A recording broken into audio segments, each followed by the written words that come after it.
Hello, my name is Minh and I am from Chandangia High School for the Gifted. This work here presents an in-progress computational model for studying the physical transport of CRISPR-Cas9 delivery systems in tissue-like environments.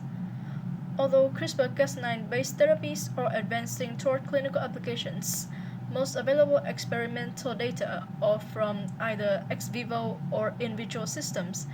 It makes in-vivo transport behavior difficult to characterize.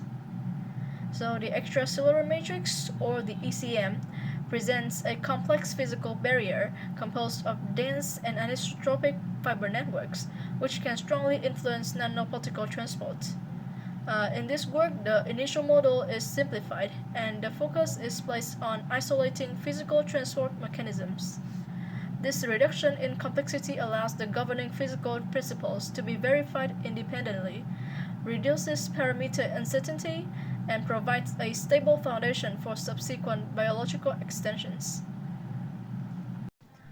This figure 1 summarizes the initial computational workflow used in this model. So first, nanoparticle properties such as size and charge are defined along with statistical descriptors of the ECM as for the input data for the model.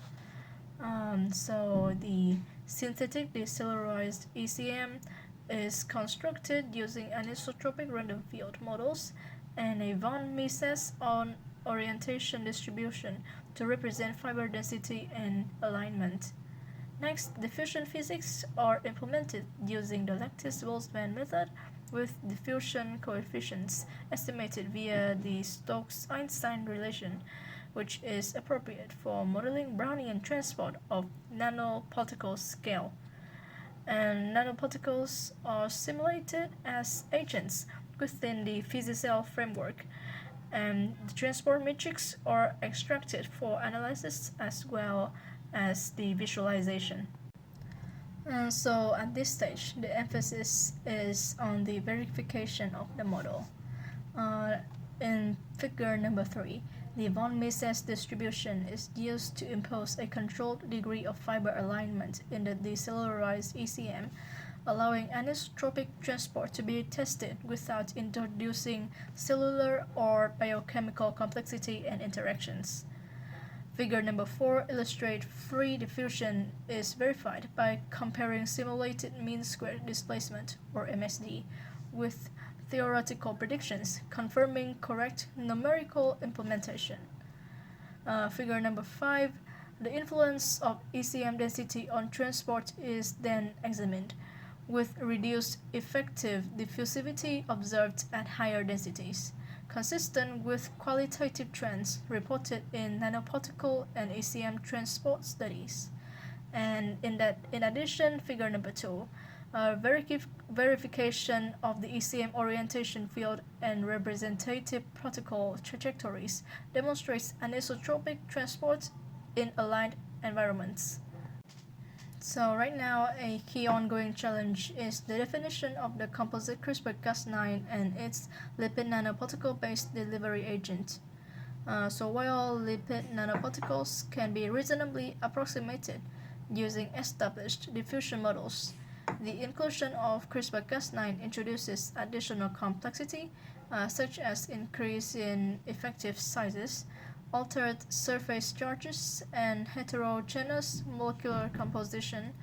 Moreover, the experimental measurements of the effective physical properties of the delivery complex within the ECM environments are limited, so that also increases the uncertainty in parameter selection. So as a result, the current model is simplified and focuses on the verified lipid nanoparticle-based transport behavior, with the composite agent being developed incrementally to avoid compounding unverified assumptions. And finally, figure 6, the roadmap here summarizes the planned development of the model. The present work establishes a verified physical transport layer. Future stages will incorporate the composite CRISPR-Cas9 lipid nanoparticle agent as a combined delivery complex the cellular interactions, and ultimately the biological validation against experimental data. This stage approach ensures that each layer of the model is introduced only after the underlying mechanism are understood and verified.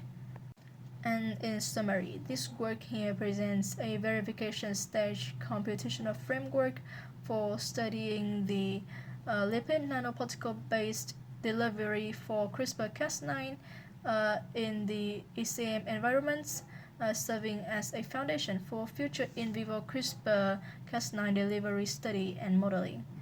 Thank you for your attention, and I would be happy to answer any questions.